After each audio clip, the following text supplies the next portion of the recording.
You're listening to the Full Court Press with your host, Drew Duncan. Don't you dare touch that dial.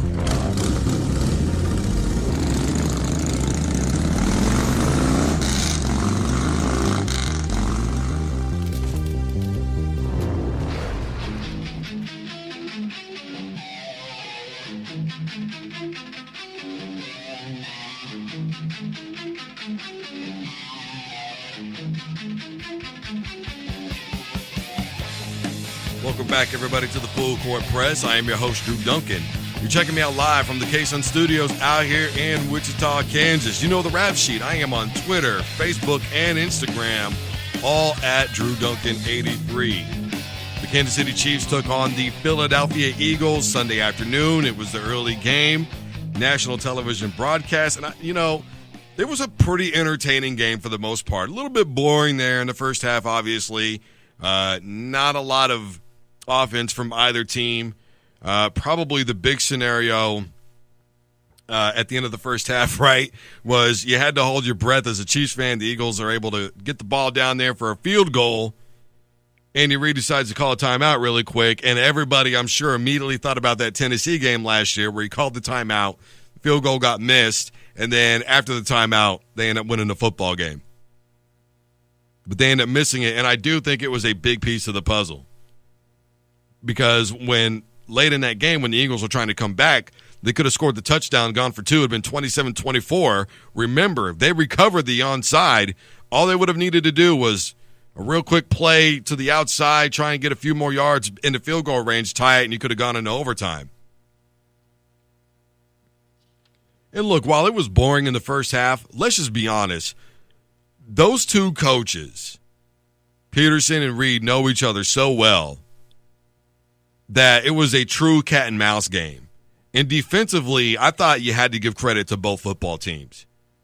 They didn't allow anything to the inside, and especially because first drives out of the gate, both teams look really well. They're taking shots downfield, right? They're going right for the gusto. But the defenses ended up getting a lot of pressure, and they ended up putting an end to a lot of that.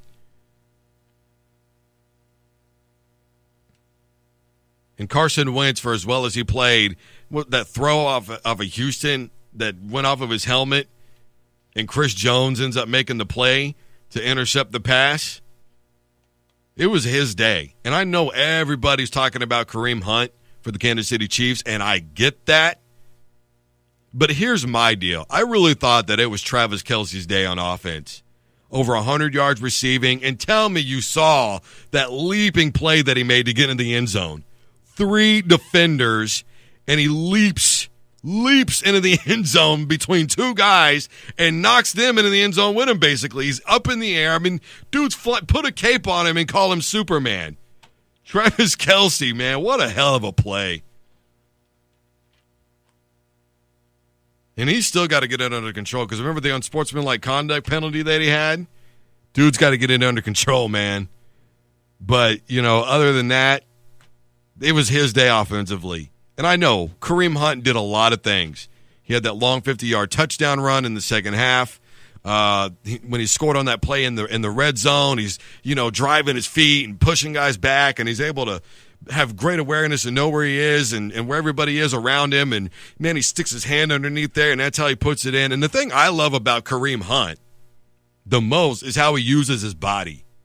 He's so good with body control, the way that he can feel defenders around him, where they're at, how to twist his body and maneuver and sink a defender into thinking that he's one way, and then he's able to come out of it and turn and get a few more yards and go the other way.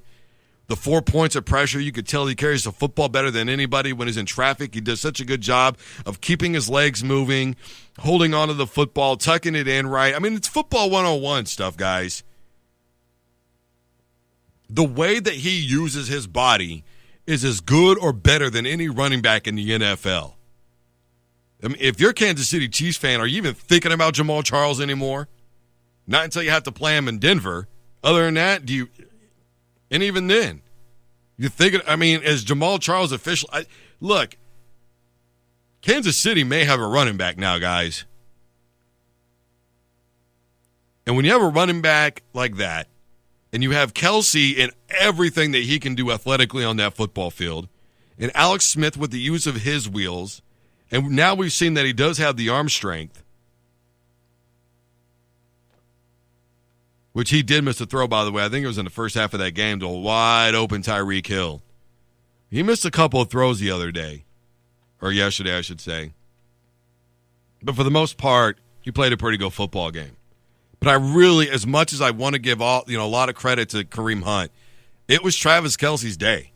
And that's all there is to it. The guy is easily moving into the realm as best tight end in the NFL. Especially active tight ends. Because Rob Gronkowski's hurt. Carolina's missing their tight end now. I mean, that's been the topic of all the big debates, right? Who would you take, Kelce or Rob Gronkowski? How about I take either one? But I think Kelsey's a little bit tougher and obviously not quite as injury-prone either. Because as I stated at the beginning of the season, it's only a matter of time before Gronkowski gets hurt anymore. What did he do? He pulled his groin? He had a hell of a football game against the Saints, but he's hurt now. We're talking about that later. What does that do to Tom Brady and the Patriots? You know, the third quarter at some point when I was watching that football game, I thought to myself, I'm looking at the same team, right? That's how these two coaches, or that's how the same they are. They're each other's equal. That's all there is to it. They both started to do the same things trying to nullify the blitz. We started seeing a lot of screen plays. We started seeing a lot of bubble screens. We started seeing a lot of draw plays. I mean, we were watching the same offense there for a while in the third quarter from both football teams. And what it was is they were trying to slow down the pressure on their quarterbacks because both teams had pressure in their face all day long. Matter of fact, the Kansas City Chiefs come away sacking Carson Wentz 6 times. Eagles did everything that they could in that football game to try and nullify that pass rush. But Chris Jones won the day. Everybody's going to be talking about Houston. Chris Jones defensively won the day for the Kansas City Chiefs. The sacks, the plays behind the line of scrimmage, the interception, all-around day. How many linemen get an interception? It's every lineman's dream. The only thing that would have made that any better? Running it down the field for 6, man. There's really not a lot to dislike about the Kansas City Chiefs this year. Alex Smith, obviously, like I said, missed some throws. But, I mean, if you're going to – what can you say that's really bad about him? Had difficulty getting Tyreek Hill going for the better part of that football game. But they showed you that there's other ways to score. See, Tyreek Hill's not the only guy on that team. Kareem Hunt's not the only guy on that team. Travis Kelce's not the only guy. I mean, did you see how many names I get to peel off right there? Alex Smith. You have a complete package right now with the Kansas City Chiefs. And the AFC West is damn good this year. The Oakland Raiders, the Kansas City Chiefs, the Denver Broncos. 3 teams that could all easily make the playoffs and be good. It's going to be a fight. Whoever comes out of that division is going to be well-seasoned, and they're going to be ready for anything. Now, I'm not ready to jump a bandwagon yet and say that this is Kansas City's year, but through week 2, they look pretty damn good. But like I said, they've got a lot to worry about in the AFC West. The Oakland Raiders, 2-0 for the first time since 2002. They went to the Super Bowl, yeah, and they caught a beat down from John Gruden's Tampa Bay Buccaneers. But this isn't that football team, guys. This is Derek Carr. This is Michael Crabtree. This is Amari Cooper. This is beast mode Marshawn Lynch. It's starting to look more and more evident like Marshawn Lynch didn't go there just to retire and sell T-shirts. Yeah, 18 carries, 76 yards isn't all that impressive. But the point is he makes you they're making you key in on him at some point. And you know somewhere down the line Marshawn is going to break loose. And they're utilizing him in the passing game. And he actually looks like he's dropped a few pounds to me. So he'll probably have a little bit more stamina. But again, the Kansas City Chiefs create turnovers. They made Darren Sproles fumble it. They had the interception off of Carson Wentz, which was an awareness play, is all it really was. The tip drill. There's not a lot to dislike about the Kansas City Chiefs. I'm sitting there, I'm thinking to myself, I'm trying to like probe in my mind. I'm like, bro, what could you possibly say that you've seen in 2 games from the Chiefs that you absolutely disdain? Maybe the offensive line isn't quite up to snuff yet, but they're obviously getting a lot of help from other guys that are around them to make it easier for them to block, because when you're able to throw the football down the field, they're gonna try and blitz on you. Well, then to nullify the blitz, you're able to run the screen, and you're able to run draw plays, and you got Kareem Hunt, so then the defense has to back off. Well, then they try to creep back up again to stop Kareem Hunt. Well, then you go play action, and you boot your quarterback out there. So then you've got guys running down the field. That makes it easy for the offensive line as well. They've only got to hold for a couple seconds. It makes it easy. But if I had to say one thing, it would be that. I mean, both quarterbacks were under a massive amount of pressure in that football game, especially in the second and third quarter. I mean, that's where a lot of the pressure came from. And at this point, the way Alex Smith is playing, I know that I don't want Patrick Mahomes in there right now. I've been saying it from the jump, but I'm telling you, you definitely don't want him in there now. Your team has found your rhythm. Obviously, Alex Smith is playing on a mission. He got tired of hearing the BS that was thrown his way. He's sick of hearing the nonsense, and he's playing out-of-control football. Or out of his mind, I should say. He's playing out of his mind. You're looking at dude's eyes, man, and it's there.